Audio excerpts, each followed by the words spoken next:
Hey guys, welcome back to the channel. Just wanted to give you guys another update on the Charger.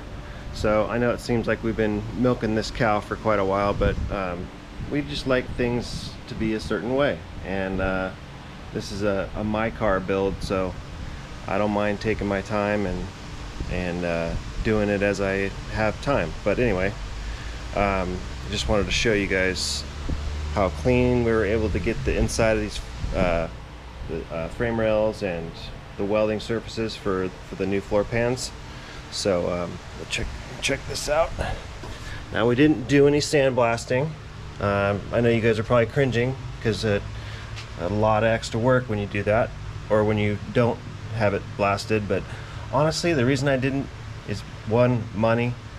It's expensive, and two, I don't know anybody that I trust.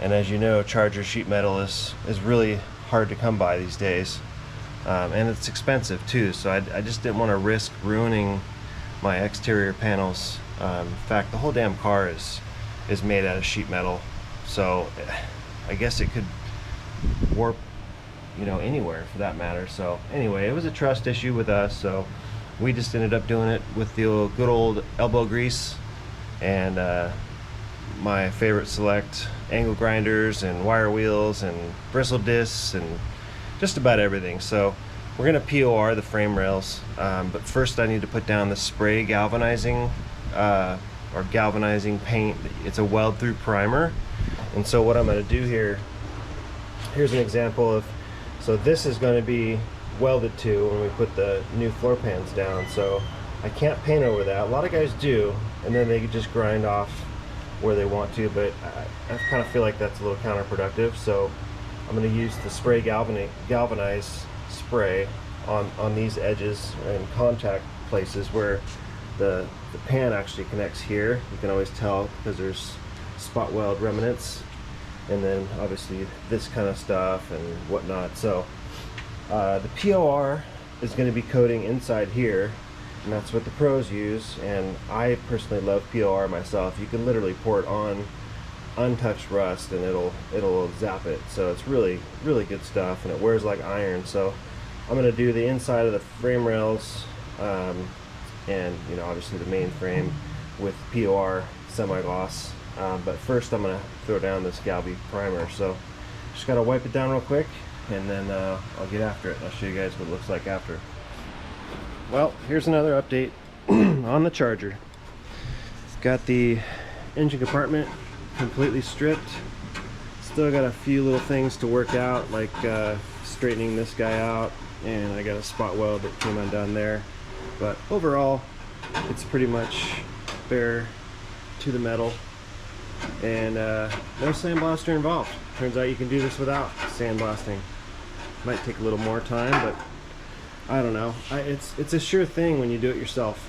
You know, sandblasting, these cars are completely just made of sheet metal. So I don't know. It's just it's a preference. I don't have a sandblaster that I trust or know, so it was kind of a no-brainer for us to just take this route. And see, we got the frame is completely stripped, and we used POR after we gouged everything out. You see my hard-working son Howdy. Out work. Still getting a little bit of the undercoating off. The again, the frame isn't stripped, and where you see the gray is weld through primer. So I left those areas bare of POR 15. The rear frame horns are completely done and stripped and coated, and we still have a little bit of touch up to do here and there, but for the most part we're in business. I still have to take these flanges off here before I fit this rear panel here. So I was kind of waiting on that just to see if I was going to widen the fenders, and I decided against it. I just want to kind of keep this thing original, or original-ish. So that's that, and I really haven't touched the outside at all, but as you can see, we've been working on the base and the structure part, and got my floor pan here. I put it in there, marked, basically, see where I traced underneath. I put the floor pan in, screwed it down, and basically had it in place, clamped it all up, and then traced out where all the cross members are, and then tried to do like every 3 inches spot welds, which is consistent to the flange of the door openings. So I thought that would be appropriate. Looks like a whole lot of holes there, but hey, I guess having it secured is paramount. So and then what I did was I took our Milwaukee band file, which is the greatest tool ever invented in my opinion, and deburred every hole, and then used a little plastic finger roll-lock disc to clear all the E-coat off. So but yeah, you can see it's pretty well sorted and just about ready to go in. I do need to put some weld through primer on the bare spots just to seal it up real good. And of course you can see the top here too. So drilling these holes, drilling these holes did make boogers on both sides, made some sharp edges, so we just had to do that, use the band file with that. And then of course this is all stripped bare, and I'm going to put weld primer on that too, because the front of the firewall actually gets the holes, and it welds the holes. Will rosette weld to this. So so yeah, that's where we're at, and not too shabby. Seems like it's taking forever, but you know what, this is I'm not building this car for anyone but me, so there's really no deadline on getting this done, and I'm just taking my time doing it the right way. Of course we wouldn't do it any other way. It's just we enjoyed working hard and having a good outcome, and I think our work shows for itself. So as you can see, there's AMD metal just about everywhere in the garage. There's my rear pan, and LS 6L80 with a transfer case. Yeah, I need more room. So but yeah, and then there's a hack for removing undercoating. For those of you who don't know, hitting it with a MAP gas torch, not lighting it on fire, but just hitting it, just going over it for a few seconds, really just makes it soft enough to just scrape off with a putty knife, and it comes off really easily. So I was really surprised at how well that works. I actually learned that on Carthage car restorations, so thank you to them for producing great content that we watch. And I like to watch the other guys with like-minded visions, and I learn. I love learning, and I love watching other people, and I'm never too proud to say that I learned something. Or I do watch a lot of the same stuff, but you know what, I still pick up on little hacks like that save hours of time, and let's face it, time is valuable in this industry. So anyway, yeah, so here's the flange I was talking about. We obviously drilled through the spot welds, and that's the outcome of it. So down the bottom flange there, so I still have to drill those out and make them pretty.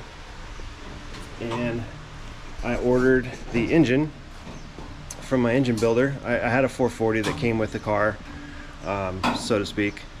It was locked up. One of the pistons was welded into the sleeve, so it had to be knocked out and fragmented to actually be removed.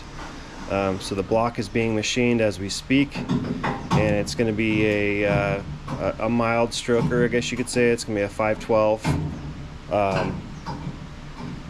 stroker, and I believe it's got a forged crank in it, which is pretty cool. Forged cranks come from the factory on some of those, so I believe in the earlier years. So anyway, it's going to have aluminum heads. I told my engine builder 600 horse, and he usually does better than what I ask, which is really really a good thing to have from an engine builder. But anyway, enough of my rambling. I will give you guys another update soon. So I got the front pan burned in completely. I still have to put some primer over those weld spots, but ground them flat with my Milwaukee band file, my new favorite tool. If you don't have one, you should get one. And you didn't know you needed it, but you do. So I've got this panel right here all prepped. Just got the weld through primer drying right now before I pop it in one last time. Have the fender flanges all cleaned up and free of debris, and got some weld through primer on there. I do have to do some patchwork on these roost panels here, but most of it is done. And here's the panel. It's all holes drilled every 3 inches, trying to look like factory. I don't have a spot weld tool or a machine. I just use the good old drill out hole and rosette weld. It seems to work fine, and some spots are even inaccessible for a spot weld machine, so it doesn't hurt my feelings. Hopefully it doesn't hurt yours. And here's the other.